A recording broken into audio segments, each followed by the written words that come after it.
Hello and welcome to LinkedIn in 30 minutes or less. This is a presentation I have done previously to some groups in person, and it's me trying to give you a crash course in LinkedIn in terms of a content strategy overall, just for either a personal page or a company page. Again, in less than 30 minutes. So, unlike the other videos that we have in this course, I'm going to power through this in one swoop here, and hopefully we can do it quickly. So first, I want to start with some content best practices. Again, this is for when you're developing a content strategy, either for your own page or for your company page. In short, the way that the algorithm works these days here is that it's all about the topic. So you need to figure out what topic you are going to become an expert in. That really happens in three different ways. One, you need to create content pillars. So that's 3 to 5 uh, kind of formats, different types of like content formats, I should say, that you're going to talk about. So in marketing, for example, let's say that you want to write content posts about social media. You might have one content pillar that is all about algorithms. So YouTube and Google algorithm, LinkedIn algorithm, Instagram, Facebook, all that. Then maybe you have a content pillar that's all focused on the role of AI and how it is impacting social media, right? Maybe that could be something. Or you could even go take it get even more niche and talk about the latest with news and influencer marketing, and just talk about like data and what people are doing in terms of case studies, success stories in working with influencers. Whatever it is, you want to come up with really a bunch of content pillars that revolve around one larger topic. Then from there, you need to write in plain English. So the way that the algorithm works, as you'll see in the next slide, is the algorithm will scan your post and look for that category, that topic pretty early on. So you want to be very obvious. You want to be upfront and obvious with what it is, who it's for, and say it. Say as much. And then from there, as time goes on, those two things together should help you become known for something, for a topic. Um, for me, at least, the people that I follow and the people that I look at from in the marketing world, sometimes they go as far as even putting their topic in their name. So for me, it could be like, I don't know, Nick, Nick in marketing with, I don't know, I don't even know what it would be, but it would be some sort, I'd add it to my name or put it in my little description, right? Like Nick Matar, I talk about AI and marketing, something like that. I don't know. But you want to you want to become known as an expert. And to do that, you need to do those first two things. Now, when you're creating a post, all right, it really starts with the content that you are writing. The only way that you're going to be able to stop the scroll is usually through the visuals. But in order to get people to stick around and really drive up that the time that's spent on a post, right, the time that people are reading it, you do need to have something thoughtful written out. So you want to include the specific topic in the hook, and the hook is that first introduction that gets people to stop. But then you want to add a line break. So LinkedIn likes to have a little cutoff point where it says show more, usually after about 2 lines. If you want to really force your hand there, then after the first like sentence, it should be a significant sentence, not just 2 or 3 words. Then add a line break. So press enter, and don't just press enter once, press enter twice so that you get an added empty line for effect. And hopefully that'll get people to click show more. Then from there, I say text can be as long as you want. I mean, there is a limit. I think it's 5,000, 3,000 characters or something along those lines. So you can't write a whole article, but you can write pretty long. I've heard a lot of different things. I've heard some people say that you want it short, but in reality, the LinkedIn algorithm it values the how long people are looking at your post, and that means you're going to need it to be a little bit lengthy. So, from what I have also seen recently, is that about 1,000 characters is a good sweet spot.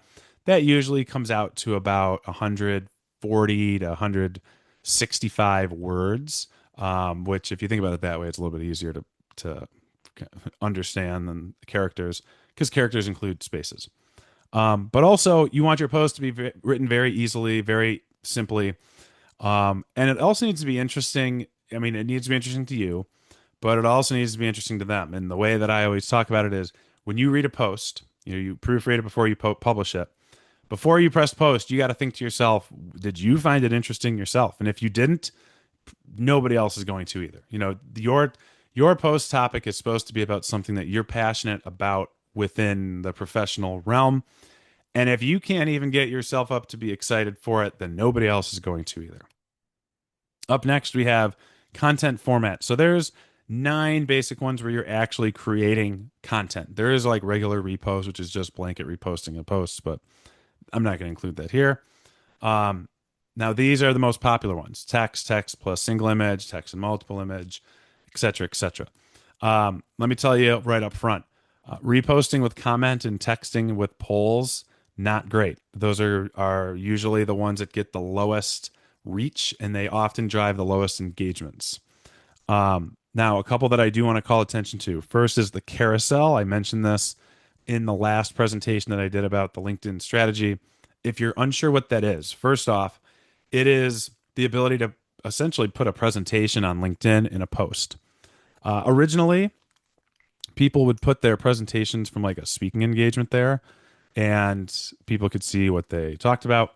But now we can do a little bit more with this and capitalize on it. What you do is when you are creating a post, at the bottom, you'll see the little images. You can add an image, you can tag someone, you can add an accomplishment that you're celebrating something.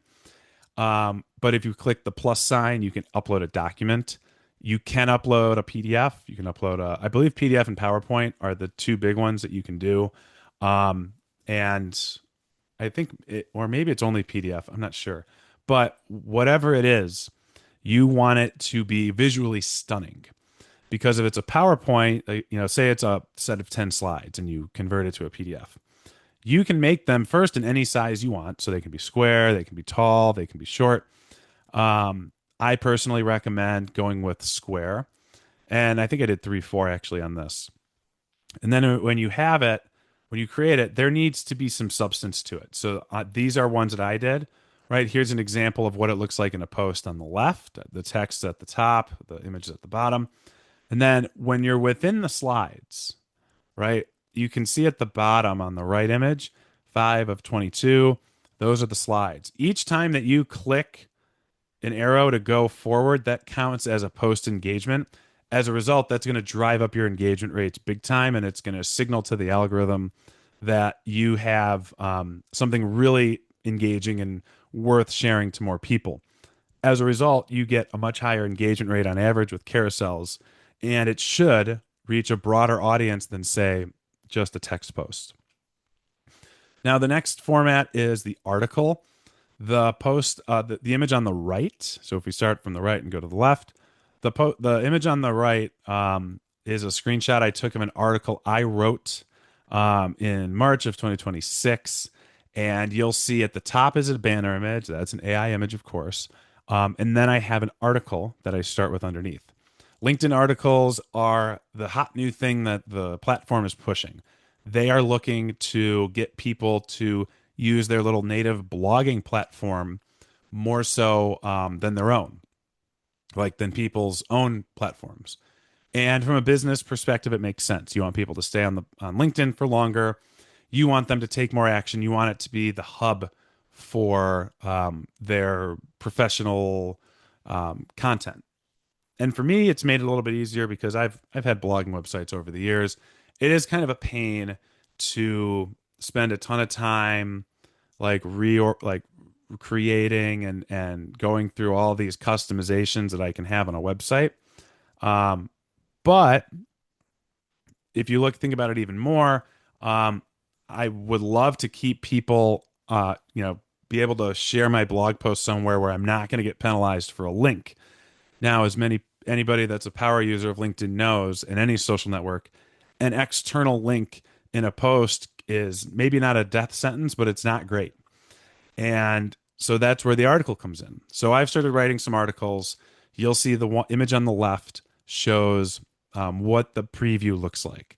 A big image, a nice, it like just looks nicer than a typical external link preview, which about 5 years ago got really shrunk down. So it became really small and it really kind of crushed kind of how external links were being treated and even, viewed.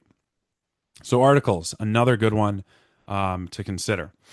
If you look at the top four posts in terms of performance, I mentioned before that the carousel was at the top, which is true. But I like to say that text plus single image is actually higher because it is slightly higher in terms of engagement rates above a carousel. It's just, I mean, they're neck and neck. I didn't bother talking about it or even mentioning it in the last presentation because one, that's the most common post format for company pages, but then two, the reasoning behind like why people use text plus single image is very different. Carousel, from a personal perspective, is usually where you share thought leadership. It's where you can build up your authority. It's where you can really share stories. The storytelling opportunities with carousels slash documents is vast. It's unlike anything else that we see, what we even have on social media. And also, it's a lot easier to drive engagements because of what I mentioned earlier with the arrows. However, text plus single image provides a human type of content, a human element of post that you don't usually see in a carousel. As a result, the reasoning, kind of like the rationale behind it, is completely different. Text plus single image is where you would post on a company page, for example. If your company went to the ball game and saw the Tigers play, you might post one photo of your company like sitting in the stands, or maybe in front of the stadium, or with Paws, the mascot.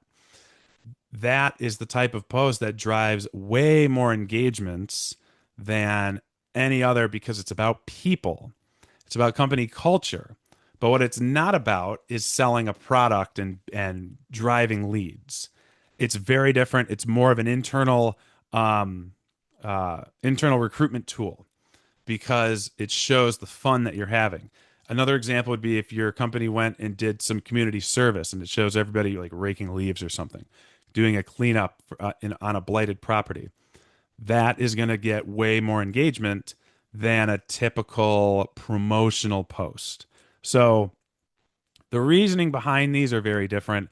But when it comes to building authority, building thought leadership, showing that you know how to tell a story about a topic in your niche, right? That is more of a carousel's job rather than anything else. Now, if you look at the bottom five, the way that this is designed to show is that text plus video is the worst. So it performs the worst. That's why it's the most red, orange. As you get lighter, they're not quite as bad. Text in five or more images, not so bad.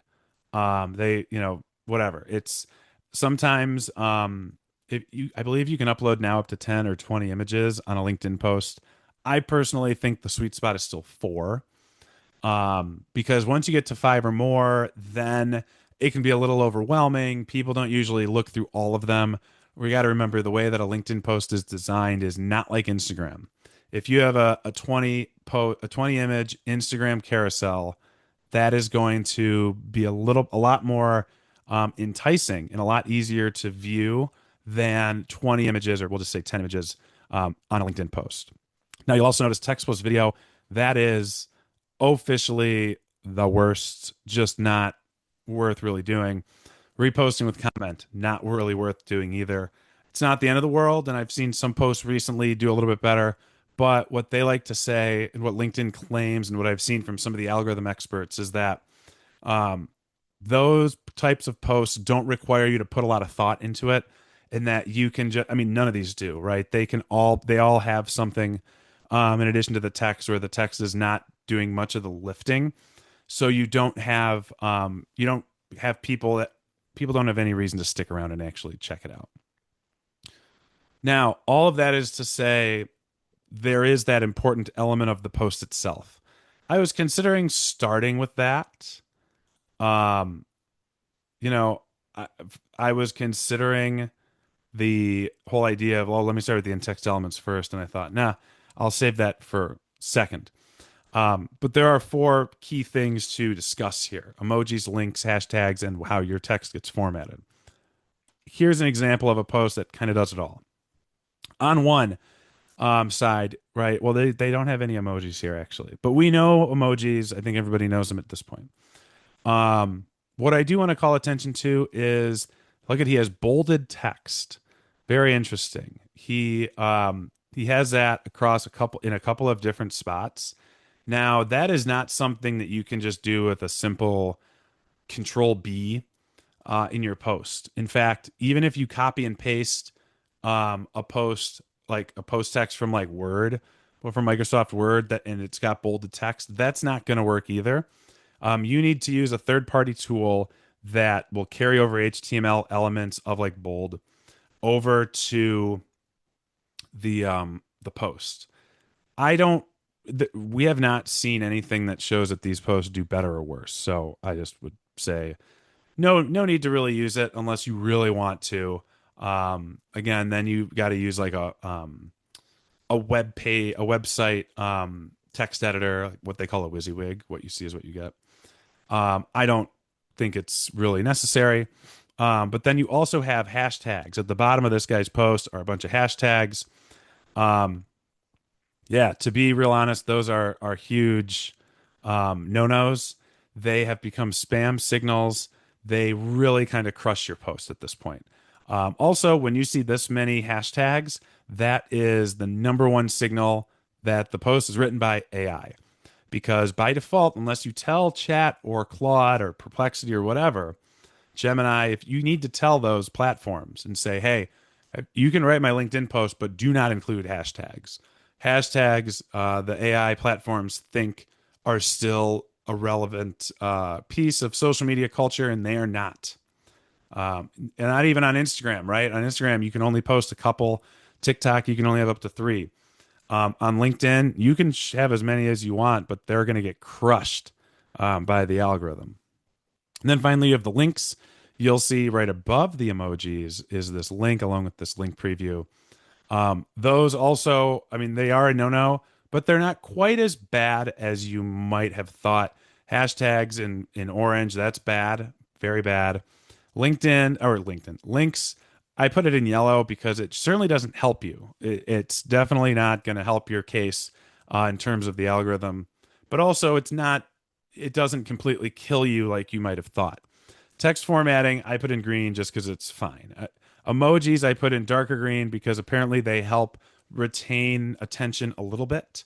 But having said that, I do want to call your attention to another slide, which, if you're if you work for these people, sorry, but I wanted to call out an AI generated post where I see it.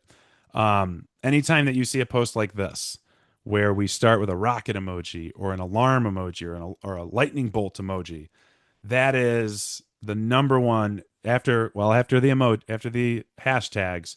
This is your number two signal that a post was written by AI. Then from there, you'll see more emojis like overload.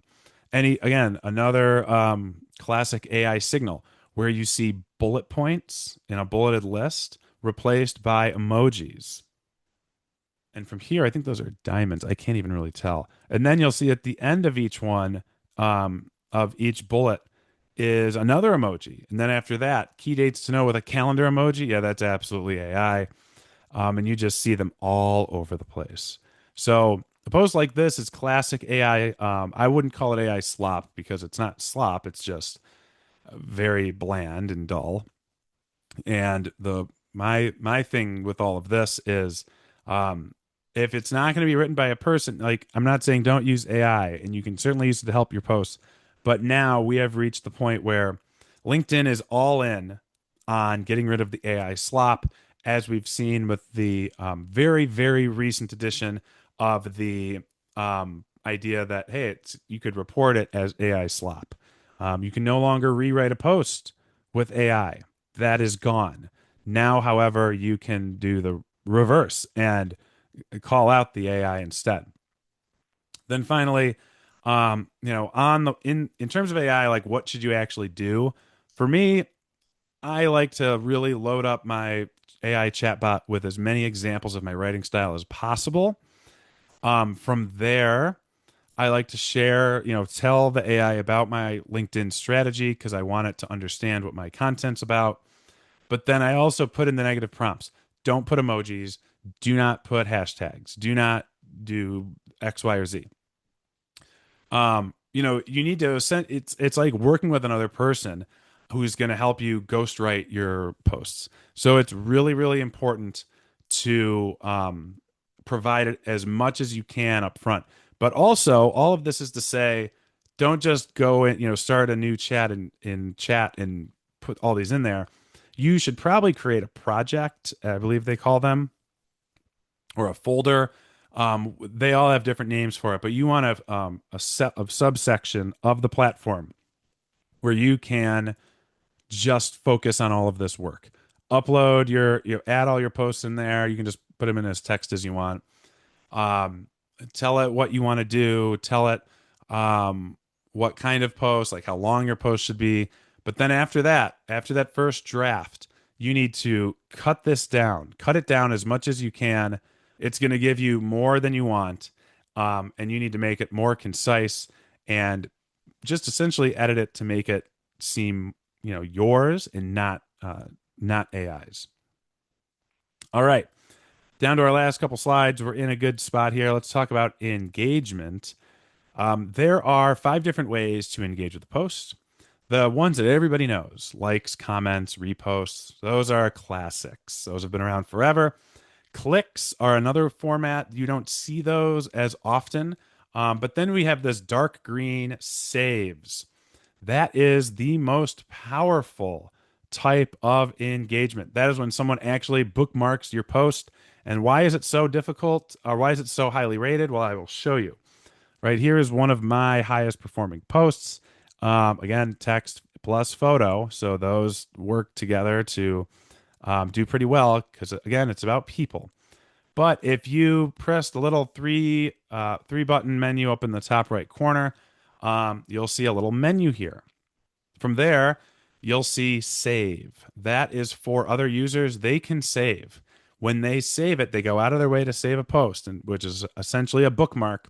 That is the single highest level of praise to the algorithm that your post can receive. Now, just a couple slides left here. I like to talk about the idea of strangers over friends.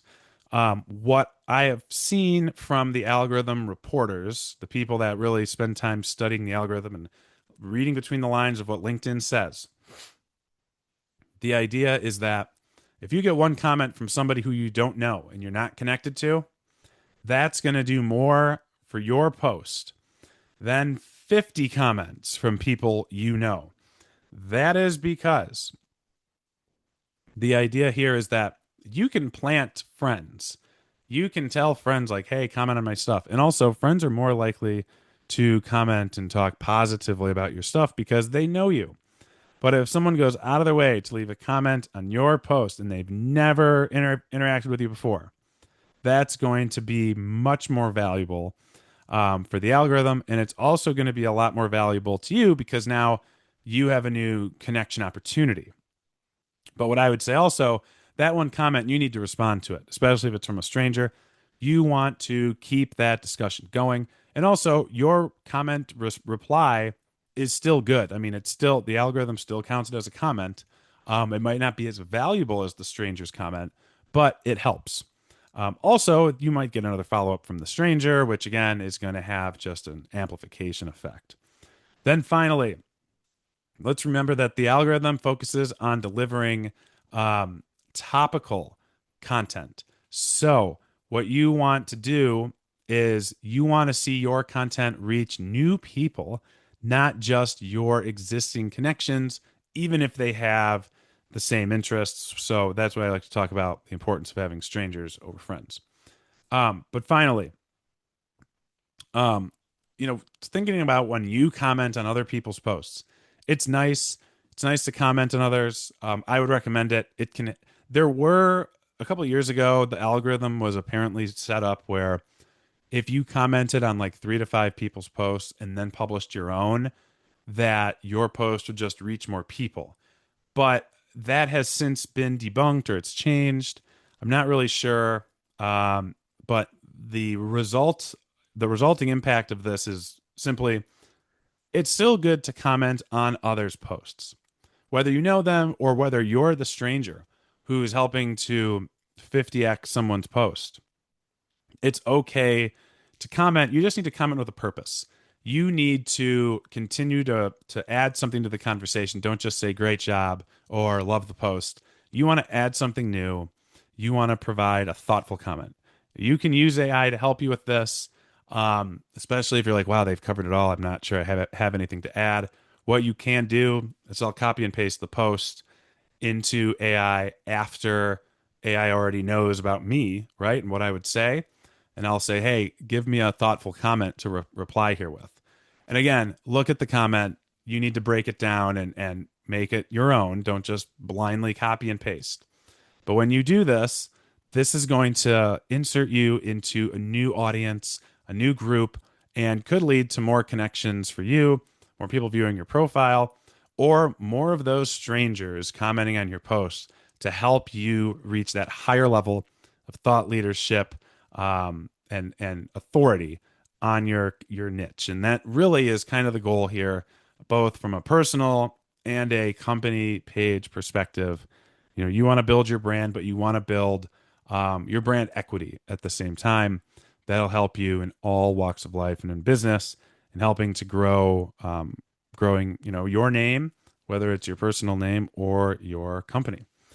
And that concludes LinkedIn. I got this in under 30 minutes, under 27 minutes, actually. And yeah, that's it here. If you are interested in learning more about this, again, I really went through this pretty quickly. I am happy to share more and talk more about my experiences here because it's been LinkedIn's been a great way to build my own personal business, and I hope that others can do the same.